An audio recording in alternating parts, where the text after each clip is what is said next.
다 같이 일어나서 하나님 말씀 받도록 하겠습니다. 하나님 말씀 마태복음 6장 12절로 13절.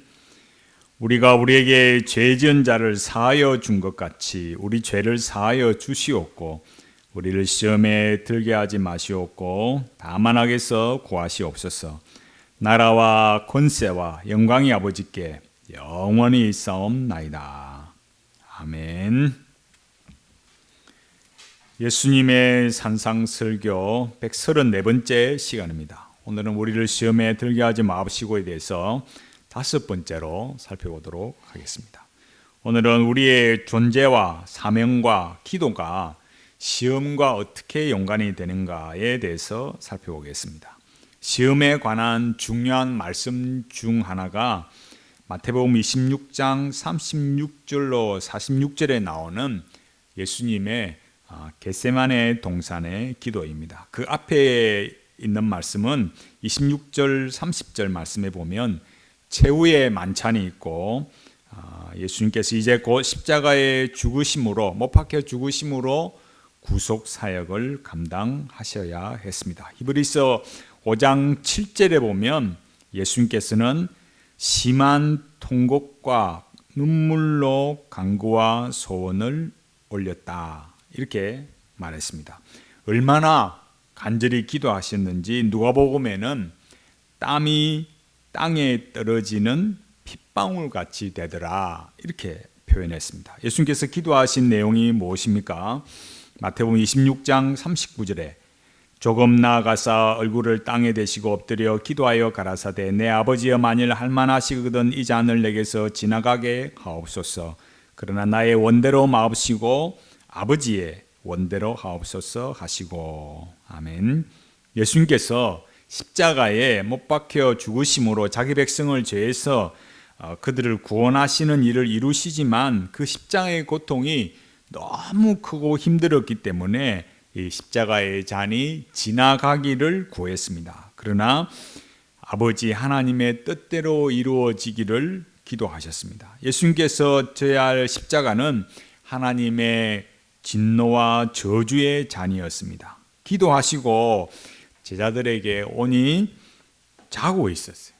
예수님께서는 제자들에게 너희가 나와 함께 한시도 이렇게 깨어 있을 수 없더냐라고 말씀하시면서 시험에 들지 않게 깨어 있어 기도하라. 마음에는 원이로되 육신이 약하도다 라고 말씀하셨습니다. 예수님께서 다시 기도하고 오셔서 제자들을 보니 피곤한 상태였습니다. 그러나 예수님께서는 세 번째로 기도하셨어요. 왜 제자들은 깨어 기도할 수 없었습니까? 제자들은 아직 예수 그리스도를 잘 모르기 때문입니다. 제자들은 아직 십자가가 무엇인지 잘 모르기 때문입니다. 우리가 어미와 통일성의 세 관점에서 보면 예수님의 존재, 예수님의 사명을 잘 모르기 때문입니다. 예수님을 그리스도로 분명히 믿기는 믿고 중생을 경험한 자들이지만 그러나 예수님을 잘 모릅니다. 우리가 생각할 때는 그게 쉬워 보일 거라 생각하지만 그게 항상 남의 일은 항상 쉬워 보이고 그걸 모를까 그렇게 생각하지만 현실적으로는 쉬운 일이 아니었어요. 우리 세대와 그때 그 유대 사회의 예수님의 제자들 쉽지 않았어요.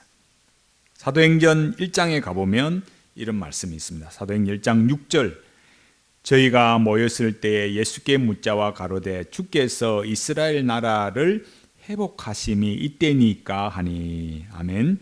제자들이 부활하신 예수님을 만났고 예수님께서 부활하신 후에 40일을 지나면서 하나님의 나라의 일을 말씀해 주셨는데도 어디에 관심이 여전히 가 있느냐 하면 언제 이 나라가 독립이 되고 세상의 이름을 떨칠 것인가, 이름을 날릴 것인가, 거기에 관심이 가 있었어요. 예수님께서 부활하신 후에도 이런 마음이 있었는데 지금 십자가에 죽으시기 직전인데 그때 제자들의 마음은 그때 상태는 예수님을 훨씬 거기에 비하면 더 몰랐던 거죠. 뿐만 아니라 예수님의 제자들은 그 예수님의 십자가를 통한 구속 사역을, 그 십자가를 잘 몰랐어요. 예수님의 제자들도 역시 유대인들입니다. 그러니까 이게 무슨 말이냐면 예수님의 제자들도 그 시대의 유대인들이 가졌던 멘탈리티, 그러니까 이상국가, 인간의 이 고통과 절망 속에서 자기들이 바라는 이상국가를 만들어줄 그 카타르시스를 이루는 그 메시아, 그를 그렇게 고대하고 살아가는 그 시대의 멘탈리티를 벗어날 수가 없는 거예요. 그러니까 유대인들이라면 당연히 사도행전 1장 6절의 질문을 다 하는 사람이에요. 제자들만 예수님, 이 나라가 어찌 됩니까? 언제 우리는 이 고통에 벗어나서 저 로마로부터 좀 다리 뻗고 편안하게 한 좀 살아보겠습니까? 를 이 제자들만 질문하는 게 아니라 그 시대의 모든 유대인들이 질문을 해야 되는 일이었어요. 자기 민족의 고통을 알고 서러움을 알기 때문에 메시아가 오시면 그런 쓰라린 고통을 없애주고 이스라엘을 회복시켜 줄 것이라고 고대했어요. 제자들이 예수님을 메시아로 믿고 알기는 하지만 아직은 메시아가 어떤 일을 위해 오셨는가를 잘 모릅니다. 예수님께서는 십자가를 지고 못 박혀 피 흘려 죽으심으로 마치 저 유월절 어린 양의 희생으로 이스라엘이 구원을 받은 것처럼 자기 백성을 죄에서 구원하시기 위해 간절히 기도하셨어요. 그러나 제자들은 오신 메시아가 십자가를 지고 피 흘려 죽으셔야 한다는 사실을 아직은 잘 모르는 거예요. 그러니 예수님처럼 땀이 땅에 떨어지는 핏방울 같이 기도할 수는 없는 거예요. 예수님께서 시험에 들지 않게 깨어 기도하라는 말씀이 다음에 일어날 어떤 일에 대한 것일 수도 있지만 지금 이 순간에도 해당이 되는 말씀입니다. 우리가 지난 시간에 시험의 시기에 대해서 말했듯이 존재와 사명을 확보하지 못하면 시험을 만나게 됩니다. 그러니까 우리가 이 시험의 다음 기도 제목이 악에 대해서 나오듯이 이 시험과 악에 대한 일들에 대해서 우리가 그런데 빠지지 않기 위해서는 우리의 존재와 사명을 분명하게 알고 기도를 해야 합니다. 자기가 누구인지도 모른다, 자기가 뭘 해야 되는지도 모른다 이러면 기도를 어떻게 해야 될 줄도 모르고 기도를 해도 하나님의 뜻과는 무관한 기도를 계속 하는 거예요. 우리가 믿음으로 산다, 기독교인으로 기독교 신앙으로 산다고 할 때 이것을 분명하게 알아야만 합니다. 존 오웬은 이 시험이라는 이 책 번역에 따로 시험이라고 번역이 나와 있는데 그 시험이라는 책에 보면 시험의 성질을 말해요. 그런데 그 시험에 대한 그 본문의 기초로 마태복음 26장 41절을 말하면서 제자들이 깨어서 기도하지 못한 것에 대해서 이렇게 말했어요. 이런 상황 속에서 주님은 제자들에게 그들의 상태, 연약함, 위험을 알려주고 눈앞에 닥친 파멸을 피하도록 경고를 주십니다. 주님은 일어나 깨어 기도하라고 말씀하십니다. 그러니까 오해는 그냥 그저 제자들의 상태가 위험하다는 것 외에는 별다른 언급이 없어요. 오해는 그 상태라는 것을 무감각, 또 태만, 그렇게 무감각과 태만으로 말했을 뿐이지 그렇게 제자들의 상태에 대해서만 말했을 뿐이지 왜 연약하고 왜 그렇게 위험하냐에 대한 말은 더 없어요. 그러니까 왜 무감각하고 왜 태만한 것에 대한 것을 우리가 분명하게 알아야 되는 겁니다. 그 이유는 무엇이겠습니까? 예수님께서는 누구신가? 예수님의 사명은 무엇인가? 예수님께서 왜 이 땅에 오시고 무엇을 하러 오셨는가? 이것을 정확하게 자기들이, 그러니까 물론 완전히 모른다 이런 게 아니라 더 정확하게 알아야 되는 거죠. 그러니까 왜 십자가를 지시고 죽으셔야만 하는가? 이게 잘 모르는 거예요. 존재와 사명 이 두 가지를 완전히 모르는 것은 아니나 제자들이 이 예수님의 존재와 사명을 분명하게 모르니까 예수님께서 시험에 들지 않게 깨어 기도하라고 말씀하셔도 그 말이 자기들의 마음에 깊이 파고들지 않는 거예요. 그렇다고 예수님께서 제자들의 마음에 그 존재와 사명을 아는 것을 단번에 팍 이렇게 불어넣어 주지 않으셨어요. 이게 참 중요한 거예요. 우리는 그 답답한 제자들을 보면서 예수님께서 그냥 소위 말해서 영안을 열어준다 하잖아요. 그렇게 그냥 팍 눈을 열어주셔서 예수님이 그리스도시고 십자가를 지시고 죽으셔야만 대속의 사역을 이루시는구나 하고 이렇게 한 번에 탁 알려주시면 될 걸 왜 그렇게 안 해주시나. 이게 안타까운 마음을 우리 입장에서는 그런 걸 가질 수 있어요. 그러나 예수님께서는 그런 방식으로 제자들의 마음을 일깨우지 않으셨어요. 부활하신 후에 베드로와 제자들을 만나서 뭘 확인하셨습니까? 사랑을 확인했어요. 요한복음 21장 15절에 저희가 조반 먹은 후에 예수께서 시몬 베드로에게 이르시되 요한의 아들 시몬아 내가 이 사람들보다 나를 더 사랑하느냐 하시니 가로되 주여 그러하외다 내가 주를 사랑하는 줄 주께서 아시나이다 가라사대 내 어린 양을 먹이라 하시고. 아멘. 베드로가 이 사람들보다 예수님을 더 사랑하는 것을 누가 모르겠어요. 예수님께서 베드로에게 굳이 안 물어보셔도 되는 거 아니겠어요? 아니 안 물어봐 주시는 것이 베드로의 마음이 편할 수도 있는 거 아니겠습니까? 그런데 예수님께서는 베드로에게 다정하게 요한의 아들 시몬아 그렇게 부르시고 사랑을 확인하셨어요. 야, 너 똑바로 해. 너 그래가지고 다음에 사도하겠어? 그렇게 확인한 게 아니라 너 나 사랑하지? 네, 그렇게 사랑으로 확인하셨어요. 그것도 3번이나. 그렇게 물어보시고 확인하셨어요. 왜 그렇게 하셔야만 합니까? 예수님께서 참으로 메시아이심을 알게 하시고 앞으로 감당해야 할 사명이 무엇인가를 알려주기 위함이었어요. 그럼 무엇이 변했습니까? 유대인들의 그 현실에 필요한 메시아에서 하나님의 구속 역사를 이루어 가시는 메시아로 바뀌었어요. 인간의 상처, 인간의 결핍, 인간의 욕망을 실현시켜 주시는 그런 메시아가 아니라 하나님의 뜻과 하나님의 구속을 성취하는 메시아로 바뀌었습니다. 예수님께서는 그 변화와 그 변화를 강요와 억압으로 만들지 않으셨어요.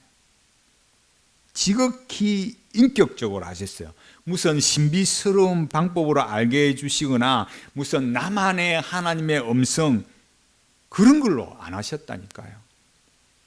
갈릴리 바닷가에 가셔서 수고스럽게 가셔서 실망하고 좌절하고 있는 그 제자들을 만나서 야, 너 똑바로 해. 너 그래가지고 너 다음에 국물도 없어. 이렇게 하는 게 아니라 사랑의 관계를 확인하시고 사명을 알려주셨어요.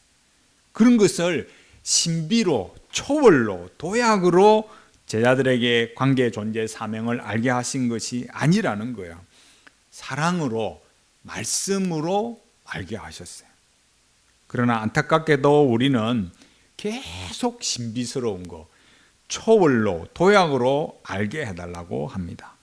기도 한번 기도해야 돼요. 이렇게 한다 기도하지 말라는 게 아니라 정말 간절하게 기도해야 돼요. 그러나 기도 한번 하면 탁 알게 되는 걸로. 요새는 이 유행이 좀 떨어졌지만 주여 칠창하고 그렇게 부르짖으면 알게 되고 1000번째 올리면 뭐가 되는 것처럼 생각하고 아니라니까요.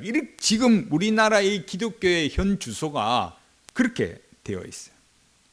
우리 말은 기독교 신앙이라 이렇게 하지만 실제로는 무당 종교처럼 되어 있어요. 그러는 줄도 모르는 사람이 너무 많아요. 가르치는 사람들이 그렇게 가르치고 성도들도 뭐가 잘못되어 있는지 분별을 못합니다. 이런 일에 예수님께서 우리에게 권면하시는 말씀이 거지 나사로의 비유예요. 거지 나사로가 아브라함의 품에 가고 부자는 지옥의 고통을 받았어요. 부자가 아브라함에게 2가지를 구했습니다. 첫 번째는 자기가 불꽃 가운데 너무 괴로우니까 나사로를 보내서 저 손가락 끝에 물을 찍어서 자기 혀를 서늘하게 해 주십시오. 그렇게 했어요. 두 번째는 나사로를 자기 아버지 집에 보내어서 지금 자기가 받고 있는 이 끔찍한 고통, 이 지옥에 오지 말게 해달라고 청했어요. 그때 아브라함이 이렇게 말했습니다. 누가복음 16장 31절 가로되 모세와 선지자들에게 듣지 아니하면 비록 죽은 자 가운데서 살아나는 자가 있을지라도 건함을 받지 아니하리라 하였다 하시니라. 아멘. 예수님께서 율법과 선지자의 가르침을 받지 아니하면 죽은 자가 살아나서 말한다고 할지라도 듣지 않는다. 이렇게 말씀하셨어요. 주의 사역자들이 전하는 복음을 듣고 예수 그리스도를 믿고 성경대로 살아가야 한다라는 뜻이에요. 그 외에는 다른 비결이 없습니다. 무슨 별다르고 신비스럽고 초월적인 일이 있으면 사람들이 다 예수님을 믿을 것 같지만 그런 일은 없다라는 거예요. 그렇다고 하나님의 초월적인 역사하심 이게 없다는 게 아니에요. 하나님이 우리에게 일반으로 일하시는 방식은 그 사역자들이 전하는 말씀을 전가하는 일을 통해서 하신다라는 거예요. 사도 바울이 고린도전서 1장 21절에 이렇게 말합니다.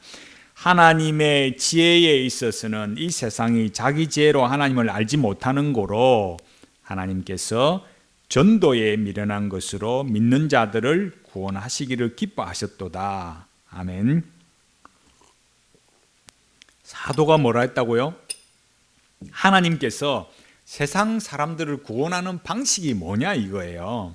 그 방식은 세상 사람들이 미련하다고 여기는, 어리석다고 여기는 전도를 구원의 도구로 사용하신다는 거예요. 이게 무슨 말이겠습니까? 내 앞에서 설교하는 저 목사님이 철학 이야기 안 하고요. 오늘 안수하면 다 자빠집니다. 자, 줄 서세요. 이렇게 안 하고 예수 그리스도께서 십자가에 피 흘려 죽으심으로 우리를 죄에서 구원하셨습니다. 예수 그리스도를 믿으세요. 죄를 회개하고 예수님을 믿으세요.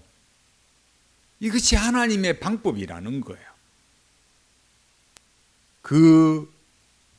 그렇게 설교하는 목사님의 말을 듣고 아멘 하고 믿은 사람이 하나님의 택자고 복받은 사람이라는 거예요.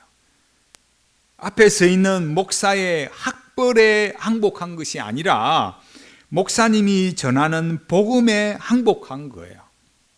이 복음 외에 다른 걸 전하면 가짜라는 거예요. 우리는 뭐라고 생각하나요?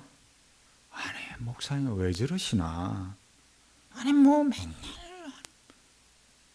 1년 12달 52주 맨날 예수 그리스도 십자가 맨날 그 말씀만 하십니까?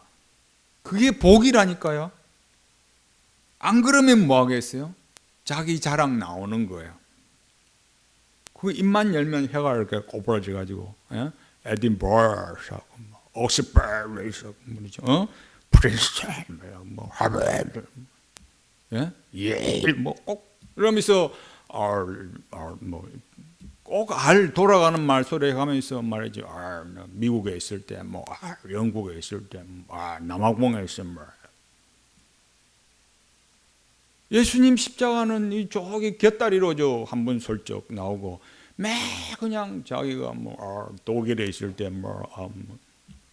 자기 자랑하는 것밖에 없어요. 뭐 하라고요? 뭐 하나님의 방식이 뭐라고요? 저 앞에 설교하는 목사님이 자기보다 잘난 게 없는 거예요. 우리는 자꾸 어떤 사람이 서기를 바라요? 별을 몇 개 달고 막 박사학위 줄줄이 달고 해가지고 와 역시 배운 사람은 달라.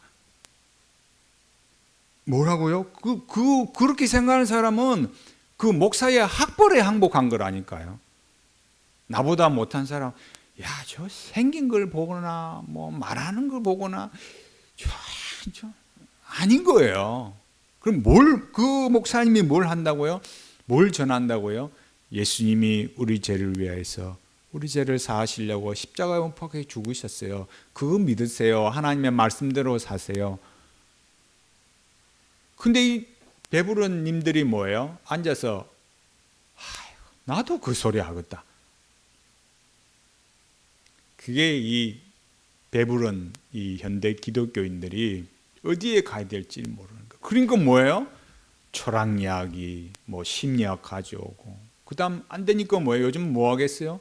명상한다고. 지금 이제 곧 있으면요, 이 교회가 관상기도 렉시오 디비나에 다 그냥 넘어갈 판이에요. 현실이 그래요. 사도 바울은 어땠습니까? 자기 사도 바울은 어땠어요? 세상에서 나만큼 잘난 인간 나와봐. 그런 사람이었잖아요. 그런 사울을 불러서 바울로 만들어 놓고, 바울이 복음을 전하는데 뭐 어떻습니까? 죽을 고비를 넘기고 춥고 배고프고 굶주리고 살 소망이 끊어졌다 그랬어요. 그게 말이 그렇지 어느 정도 되면 살 소망이 끊어지겠어요. 그 죽은 걸 갖다 내버리는데 그 인간이 어찌 살아나가지고 또 복음을 전한 사람이 사도 바울 아니에요. 그래서 살아나서 뭐 했어요? 야, 내가 너를 나 무시하지. 나 학벌이 뭔 줄 알아? 내가 솔직히 까고 이야기할게. 나 이렇게 박사학위 줄줄 있고 이런 나야. 나 괄세하지 마. 그러니까 사람들이 들을 때, 야, 당신이 그렇게 학벌이 좋았어? 안 했다니까요. 죽은 것 다 갖다 내버렸는데 살아나서 뭐라고요? 예수님 십자가 전했다니까요.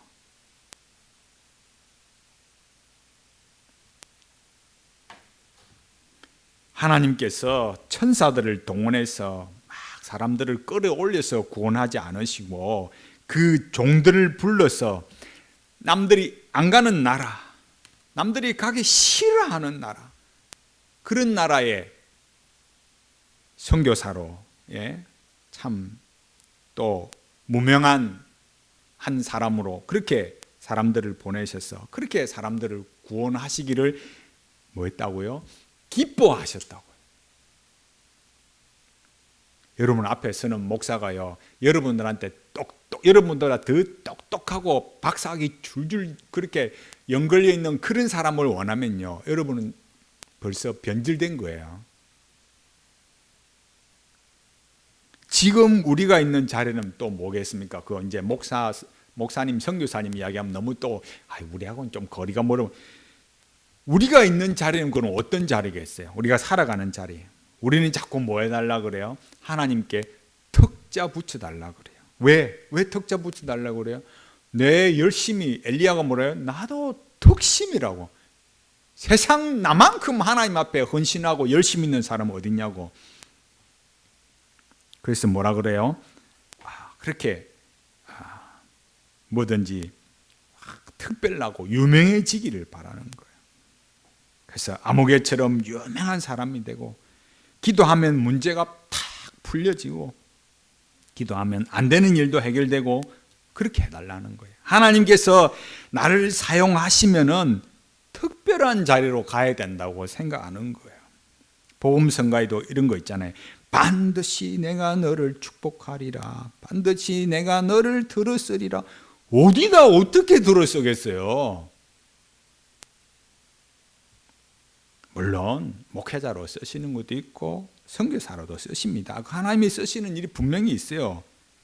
그러나 그렇게 하나님의 부르심이 있다면 분명히 합당한 자리에 사용하십니다. 그러나 가장 기본적이고 가장 중요한 자리는 뭐냐면 지금 내가 살아가는 자리이고 지금 나와 함께하는 사람들과 살아가는 거예요. 자기 신앙이 막 뜨겁고 막 충만해가지고 집에 밥도 안 하고 아들은 막 놀든지 말든지 바깥에 뭐 싸돌아다니지 말고 하고 싶은 거 하든 말지, 남편이 배가 고파가지고 뭐 집에서 밥을 굶고 있어도 그냥 자기는 그냥 막 은혜 충만, 능력 충만해가지고 맨날 뭐 어디 간다 그러고 신학교 간다 그러고 꿈에 부풀어가지고 하나님 나를 보내주시 그러고 있다니까요. 우리는요, 중요한 사실을 외면하는 거예요. 하나님께서 내 손에 모세의 지팡이를 주시면 세상을 다 구원하겠어요? 좀 유명하면 자기가 좀 능력 있다 그러면 사람들이 이름을 바꿔요, 그죠? 한국에도 유명한 안목의 목사들이 그런 거 있죠. 그래 이름을 바꿔요. 뭐라고 바꿔요? 무슨 다윗 이름을 바꿔요. 자기가 뭐 또 뭐 저 유명한 부흥사 이름, 뭐 미국에 참 뭐 유명했던 그런 사람 이름을 그래요. 그 자기가 바로 부르기 그러니까 꼭 어떤 사람 보면 이메일에다가 그런 뭐 이런 걸 넣기도 하죠. 착각하면 안 돼요. 모세의 지팡이는 모세에게 맞는 거예요. 우리에게 모세 지팡이 주면 뭐 하겠어요? 야, 이게 모세 지팡이야. 자리 깔고 관람료 받고 안수해 주면서 복채 챙기는 거죠. 누가 그 모세의 지팡이가 있는데 겸손하게 엎드리고 그러겠어요? 자기한테 달라드는 인간이 있으면 그거 그냥 놔두겠어요? 하나님, 저 백성들이 무지해서 그래요. 용서해 주세요. 그럴 사람 없어요. 감히 나한테 까불어 해가지고 막 다 죽이는 거야. 인간이 어쩔 수 없어요. 입만 열면 뭐라 그래요? 보내주소서, 보내주소서. 어디로 보내주면 좋겠어요? 예? 우리는 뭔 생각하겠어요? 왜 그런 말 하겠냐고요. 내가 지금 살고 있는 자리는 하나님께서 보내신 자리가 아니라는 거예요. 하나님께서 저 인간에게 보내셨다 라고 믿기는 아니야. 예? 나같이 고상한 인간이, 나같이 배운 인간이, 나같이 돈 있는 님인데 내가 세상 나가서 내가 큰 소리 치고 사는데 왜 내가 니한테 죽어야 되냐? 왜 내가 니를 상전 떠받들고 내가 참 죽겠는 거예요.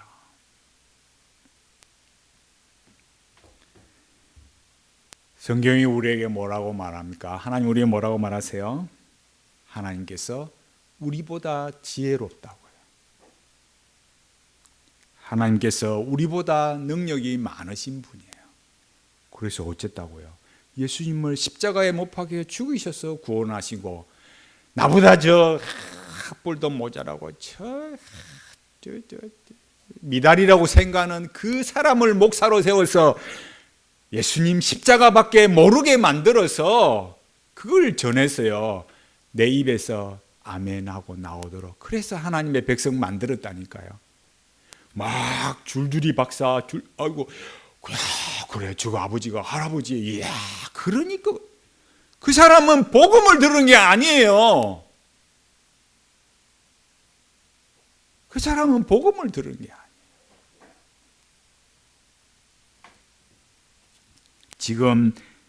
지금 내가 살아가고 있는 이 자리 하나님의 지혜이고 지금 나와 함께 살아가고 있는 그 사람이 하나님의 능력이 드러난 거예요. 그래서 어쩌라고요? 그게 전도라니까요. 우리는 이 전도 그러면은 막 내가 설교하면 말하면 저 사람이 갑자기 팍 엎드러질 생각하지만은 안 한다니까요. 예수님도 안 한 걸 왜 나보고 하라 그래요?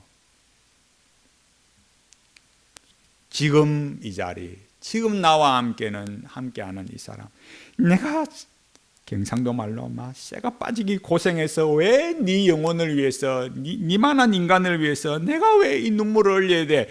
그게 전도라니까요. 이 말씀이 아멘이 돼야 믿음의 인생을 살아내는 거예요. 아멘 안 되면 어쩌겠어요? 분열이 일어난다니까요. 분열이 뭐예요? 내가 내 몸 안에 있는지 몸 밖에 있는지 이게 막 헷갈리는 거예요. 아침에 일어나서 하루 일을 하고 저녁에 자려고 하면 자리에 누우면 어때요? 야 오늘 내가 뭐 했지? 한숨만 나오고 하루 스토리가 연결이 안 돼요. 내가 살아가고 있는 이 자리가 전도의 자리구나, 그 생각을 안 하면 나라는 존재가 파편이 되어서 막 날아가 버리는 거예요.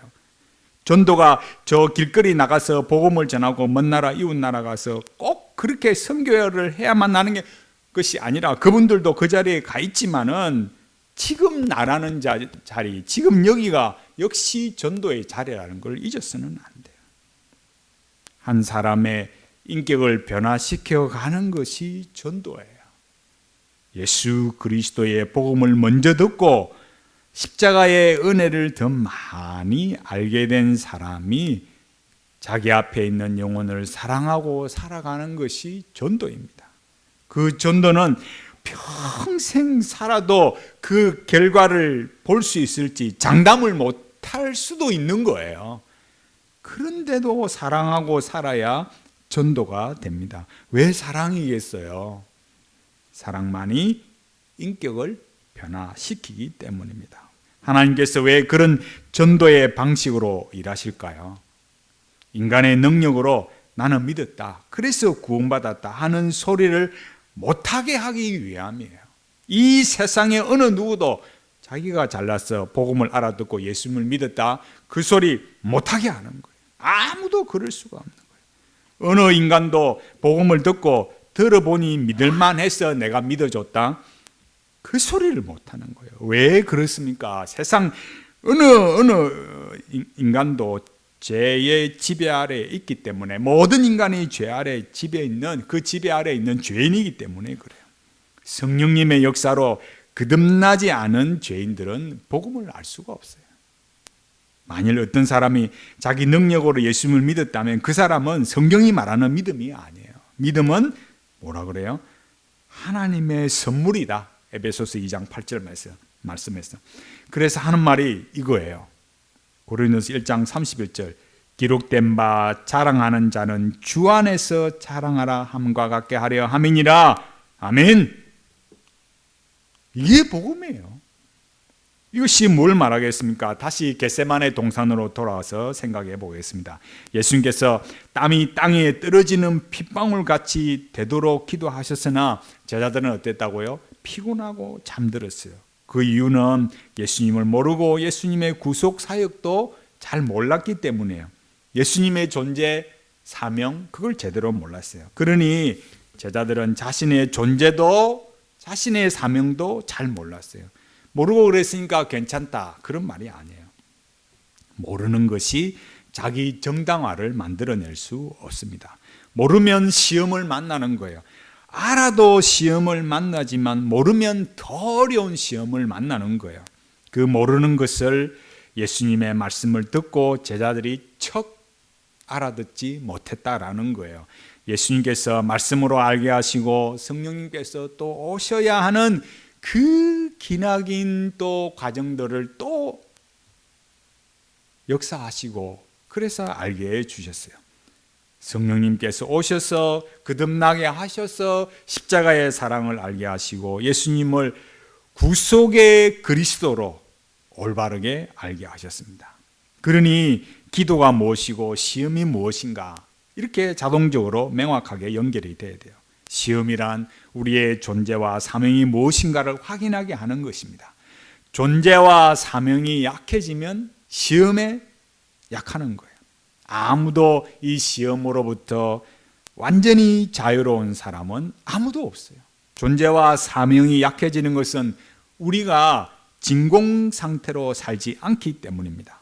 예수님을 믿었다고 해서 나에게 무슨 보호막이 쫙 이런 생긴 게 아니고 내 안에 있는 나의 이 결핍, 이 상처, 이게요 사라진 게 아니에요. 나에게는 이 내 상처가 그대로 있고 내 아픔도 눈물도 그대로 있는 거예요. 그러면 언제 시험이 되고 언제 유혹이 되느냐 하면 그 상처와 아픔과 눈물이 나를 지배하면 유혹이 일어나고 시험에 빠지는 거예요. 이렇게 말하면 실감이 잘 안 나죠. 왜 그럴까요? 많은 기독교인들이 오해를 하는 거예요. 그 중에 하나가 뭐겠습니까? 내가 예수님을 열심히 믿었거나 또 오래 믿었거나 이렇게 하면 자기 안에 상처도 눈물도 한 맺힘도 사라진 줄로 착각을 하는 거야. 내가 주를 향한 이런 열심이 있으니까 내 안에 있는 그런 아픔들이 다 사라질 거라 생각하는 거야. 은혜가 넘치고 믿음으로 사는 사람들이 나는요 그런 거 다 지나갔어요. 목사님 그런 ABC 나한테 이야기하지 마. 나는 요새 하나님의 은혜로 할렐루야 충만하게 삽니다. 목사님 성령님을 아직 잘 모르시는 모양. 조금 자기가 조금 더 이렇게 좀 할 줄 아는 게 있으면 목사 앞에 와서 가르치려고 예? 왜 그러는지 몰라요. 물론 참 은혜로 산다는 것, 그 말의 진심이라는 것을 압니다. 은혜도 참되고 믿음도 귀한 것이 사실이에요. 그렇다고 나라는 인간이라는 게요, 그 상처, 결핍 이런 걸 다 이렇게 속에서 무슨 수술하듯이 다 드러내가지고 다른 인생으로 사는 게 아니에요. 내가 아무리 열심히 있고 나를 지배하는 그 부정적인 것들이 내가 아무리 열심히 있어도 나를 지배하는 그런 부정적인 것들이 여전히 찌꺼기로 남아 있습니다. 언제 그 찌꺼기가 올라올지 모르는 게 인간이에요. 착각하면 안 된다니까요. 시험은 뭐겠습니까? 그 찌꺼기가 올라와서 나의 존재와 사명을 망각하고 그 다음 뭘까요? 감정적 반응이 일어나는 거예요. 존심이 무너진다 생각해서 분노해서 그냥 가서 실패하게 만드는 거예요. 이걸 잊지 말아야 됩니다. 우리가 예수 그리스도를 믿어 하나님의 백성이 되었다고 해서 우리의 옛사람의 본성이 사라지지 않습니다. 우리는 각자마다 자기의 디테일이 다 있어요. 나만의 상처가 있고 나는 아무 생각 없이 말했는데 저 사람은 상처받았다 그래. 왜냐하면 그 사람에게는 그 사람만의 아픔이 있으니까 그래요. 우리가 죄에서 벗어났지만 그런 죄악된 본성이 남아 있습니다. 그것이 우리에게 나타나는 현상이 뭐냐라고 하면 자기 중심적인 거예요. 쉬운 말로 이기심이 우리에게 남아 있는 거예요. 이렇게 말하면 사람들이 이기심이 그런 거는 좀 독한 인간들, 독종이나 그런 아니라니까요. 우리는 다 이 해 아래 살아가는 죄인들은 다 이기심이 있어요. 그게 언제 탁 걸린다고요? 내 존심을 건드릴 때. 저기 나를 어찌 보고 그래 확 돌아가는 거예요. 성령님의 역사로 우리가 거듭났으나 여전히 죄성이 있고 그 결과로 그런 자기중심적인 것, 이기심에 우리가 깔려서 그게 바탕이 되어서 살아가고 있어요. 그러면 그런 이기심을 어떻게 이겨나가느냐? 이것이 예수 그리스도를 믿는 성도에게 신앙의 실제적인 싸움입니다. 우리는 하나님을 먼저 바르게 알아야 합니다. 예수님의 제자들이 예수님께서 그리스도시라는 존재적 관점과 죄인을 구속하기 위해 십자가를 지셔야 하는 그 사명적 관점을 잘 몰라서 피곤하고 잠을 자고 나중에는 어땠다고요? 시험을 만나는 거예요. 우리는요, 우리가 믿고 고백해야 하는 삼위일체 하나님께서 어떤 분이신가를 더 잘 배워가야 돼요. 그리고 하나님으로부터 나라는 존재, 나는 누구인가, 나의 사명, 나는 무엇을 하고 살아야 하는가를 알아야만 합니다. 우리가 어떤 존재입니까? 우리는 예수 그리스도의 십자가의 피로 구속을 받은 새로운 존재가 되었고 하나님의 백성이 되었어요. 우리 사명은 무엇입니까? 하나님을 사랑하고 이웃을 사랑하는 거예요. 사랑은 뭘까요? 내 마음에 안 드는 저 님, 내 속을 그냥 다 긁고 파고 인생을 그냥 저 바다 끝으로 저 벼랑으로 몰아가는 저 님, 그냥 믹스에 다 갈아먹어도 모자라는 저 님을 사랑하는 거예요. 내 마음에 드는 사람을 사랑하는 것은 이기심이라니까요. 그 사람을 위해서 기도하고 사랑하고 사는 것이 전도예요. 그렇게 예수 그리스도 안에서 나의 존재와 사명을 아는 것을 신비적으로 영험이 있는 거, 안개 속에서 안수받고 이런 게 아니고 하나님의 영감으로 기록된 성경 말씀으로 알아가야 됩니다. 그럼 기도는 무엇입니까? 그 하나님의 존재와 역사를 더 내 이 인생 속에서 알게 해달라는 거예요. 전도로 저 님을 위해서 내가 한 인생을 살아가는 그 속에서 뭐예요? 십자가의 사랑을 더 알게 해달라는 거예요. 우리의 존재와 사명을 더 알고 거기에 확실하게 붙잡혀서 우리 주 예수 그리스도 앞에, 그 영광의 주님 앞에 설 때까지 변함없이 달려가도록 하나님께서 지속적으로 은혜를 베풀어 달라는 거예요.